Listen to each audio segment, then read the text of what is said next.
और अब सलाम करते हैं नारी शक्ति की उन जाबाज मिसालों को जिन्होंने समंदर के रास्ते पूरी दुनिया का चक्कर लगाया है।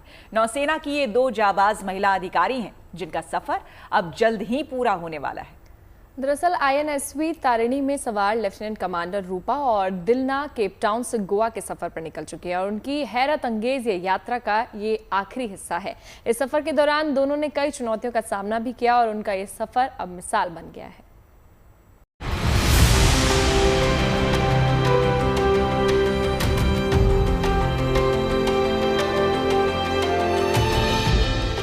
जब हौसला चट्टान सा हो तो चुनौतियां खुद ब खुद घुटने टेक देती हैं।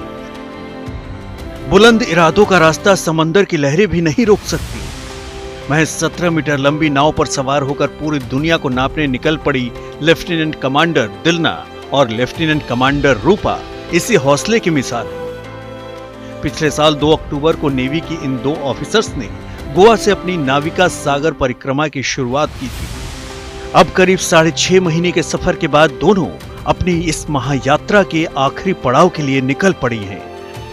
मंगलवार दोपहर करीब 2 बजे दोनों ने केप टाउन से घर वापसी का सफर शुरू किया। अब अगले महीने INSAV तारिणी को लेकर दोनों के गोवा पहुंचने की उम्मीद है। इन दोनों बहादुर ऑफिसर्स ने गोवा से ही अपने सफर की शुरुआत की थी। उनका पहला पड़ाव ऑस्ट्रेलिया में केप ल्यूविन था। ऑस्ट्रेलिया के बाद वो न्यूजीलैंड के लिटन टॉन में रुकी। इसके बाद करीब 21,600 नॉटिकल माइल्स का सफर पूरा करके दोनों साउथ अफ्रीका के पोर्ट स्टैनली पहुंची। पोर्ट स्टैनली के बाद उनका अगला पड़ाव केप टाउन में था। केप टाउन के बाद वो गोवा के लिए निकल चुकी हैं। अथाह समंदर में इस सफर के दौरान लेफ्टिनेंट कमांडर रूपा और दिलना को कई चुनौतियों का सामना करना पड़ा। कभी समंदर की ऊंची लहरों ने उनके हौसले की परीक्षा ली, तो कभी खराब मौसम उनकी रफ्तार पर ब्रेक लगाने पर आमादा दिखा। लेकिन इन बहादुर नौसैनिकों ने हर चुनौती का सामना डटकर किया।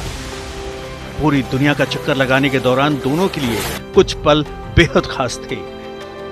9 जनवरी को समंदर में वो उस जगह पहुंची जहां उनकी नाव धरती के पूर्वी गोलार्ध से पश्चिमी गोलार्ध में प्रवेश कर गई।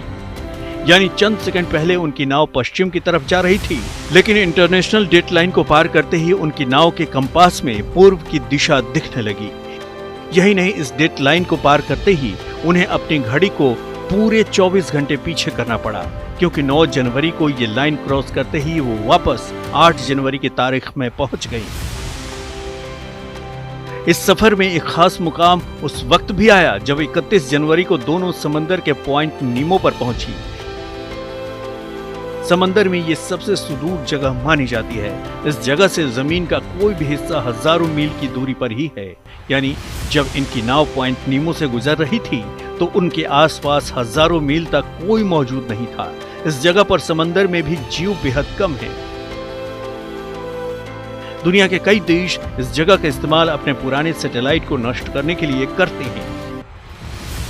अपने सफर के दौरान लेफ्टिनेंट कमांडर रूपा और दिलना जहां जहां भी रुकी वहां उनका शानदार स्वागत किया गया। हर स्टॉप पर दोनों ने अपने हैरतअंगेज सफर के अनुभव साझा किए। इस सफर के दौरान नौसेना प्रमुख ने भी कई बार उनका हालचाल जाना और सफर के लिए उन्हें शुभकामनाएं भी दी।